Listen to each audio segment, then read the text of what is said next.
Facultad de Relaciones Internacionales, Estrategia y Seguridad. Carrera, Relaciones Internacionales y Estudios Políticos. Materia, Política Latinoamericana Comparada. Docente, John Harold Rosso Rivera. Integrantes, Sofía Arévalo Moreno, Juliana Aguilera Aguacía y Luisa María Punguta Guevara. Colonización. En Portugal, como el resto de Europa, se evidenció un gran descenso de la población por el abandono de tierras, lo que llevó a la creación de una crisis feudal en los estratos más altos de la sociedad, que tuvo problemas económicos, por lo que el príncipe Enrique fomentó el descubrimiento y llevó a cabo la creación de un apanajo ultramarino, que implicaba la participación de su familia e incluso otros miembros de la comunidad mercantil italiana, lo que llevó al descubrimiento o redescubrimiento de Madeira, una isla en el Atlántico, y consigo las Islas Canarias, las Azores y Cabo Verde, e incluso se creó el modelo empleado en la colonización de Brasil. Estas islas mencionadas fueron consideradas como el Mediterráneo en el Atlántico, tierras que compartían entre un interés económico por medio del mar. Madeira fue conocida y explotada por Francia y España cerca de las Canarias.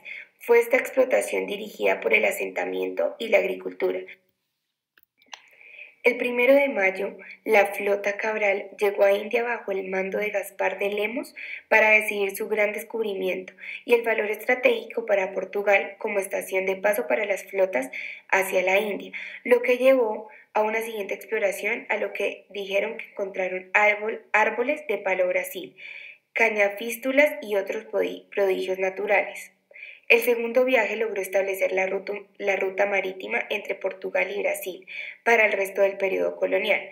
Los barcos zarpaban en Islas Canarias y luego a Cabo Verde por agua y comida en un periodo de 15 a 20 días. Y los barcos que volvían a Portugal tenían travesías más largas con una duración de hasta 3 meses. Se tuvo que buscar un sistema de explotación para las tierras descubiertas, y aunque Brasil se veía como cualquier isla atlántica, estaba poblada en su mayoría, Madeira y Azores, por nativos salvajes, pero muy amables, que, como ya se mencionó, no iba a ser tan fácil su dominación, por lo que tampoco se pudo llevar a cabo ese modelo de desembarcar animales para su reproducción y venta porque los indios los cazaban. Se dio el sistema de las factorías comerciales, que eran defendidas por la guarnición del castillo, por un caballero y administradas por un factor o agente comercial que se encargaba de las compras a los comerciantes nativos o jefes de mercancía fijada. ¿Qué se almacenaba en las factorías?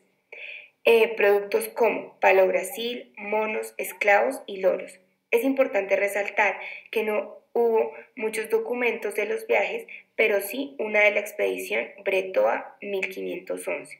El barco fue financiado por un grupo de Noronha, Bortolomeo y Marchone y Florentino. Las actividades de comerciantes eran sobre todo el azúcar de Madeira. Otro punto a resaltar es que el interés que se tenía por Brasil no solo era de tipo económico, sino también geopolítico. Fue donde encontraron la ruta de circunnavegar Brasil hacia las especies, pero no sirvió de mucho ya que terminó siendo muy larga.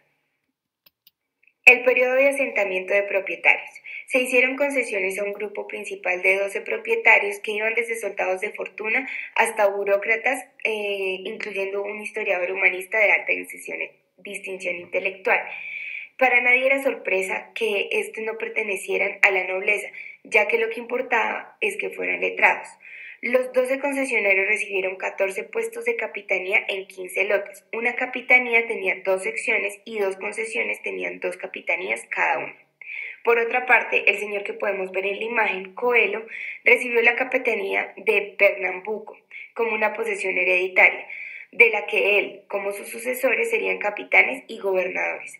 Coelho tenía diferentes derechos en esta capitanía, como el de nombrar notarios, oficiales subordinados en su capitanía. También, por otro lado, se le concedió el derecho de fundar ciudades e inspeccionar las elecciones de sus funcionarios.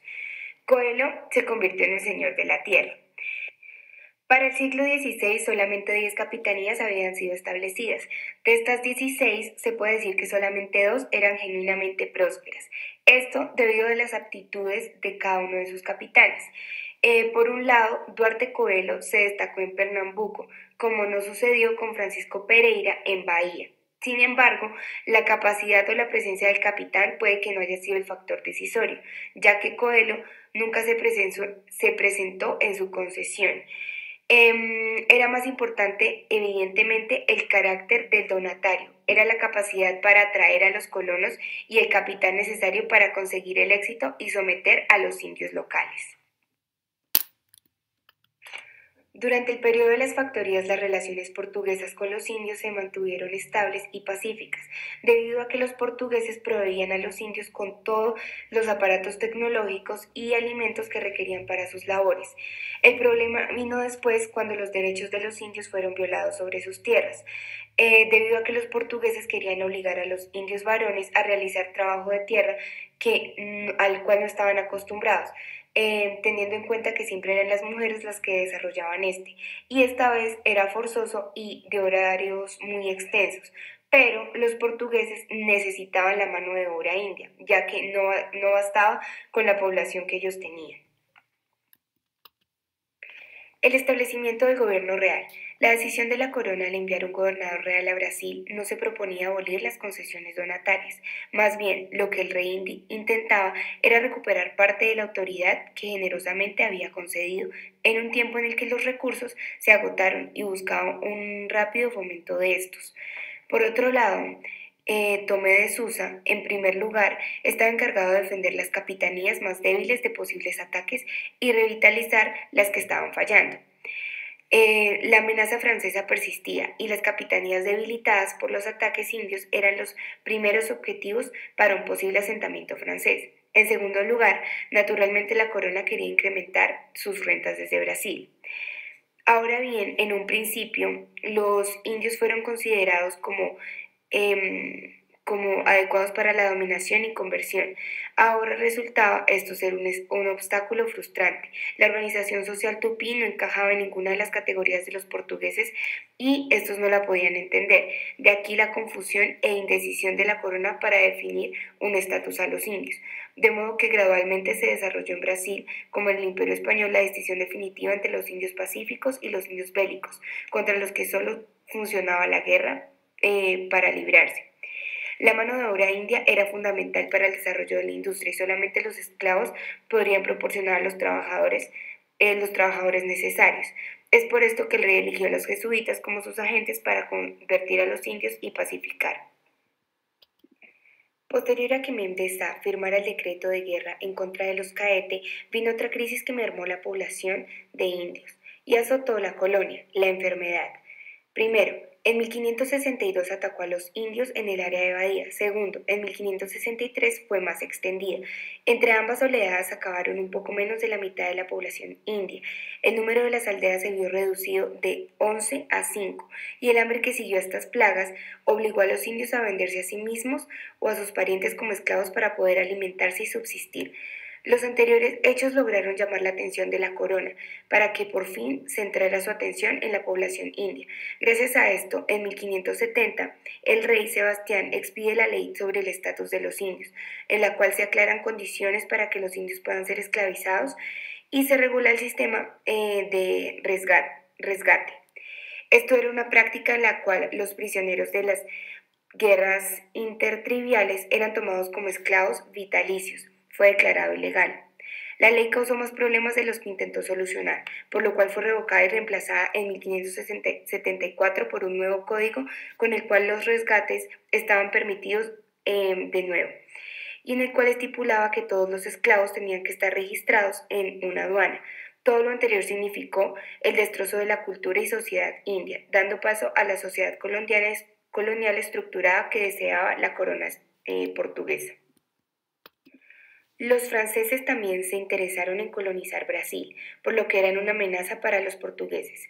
Los franceses se asentaron en la bahía de Guanabara, actual Río de Janeiro, lugar donde los portugueses aún no habían invadido. Los franceses apoyaban a los indios para que se rebelaran. Su objetivo era extender su control hasta el Río de la Plata y atacar las rutas marítimas de Portugal, especialmente hacia la India. Finalmente los franceses son expulsados en dos ocasiones, la primera en 1560 y la segunda en 1563.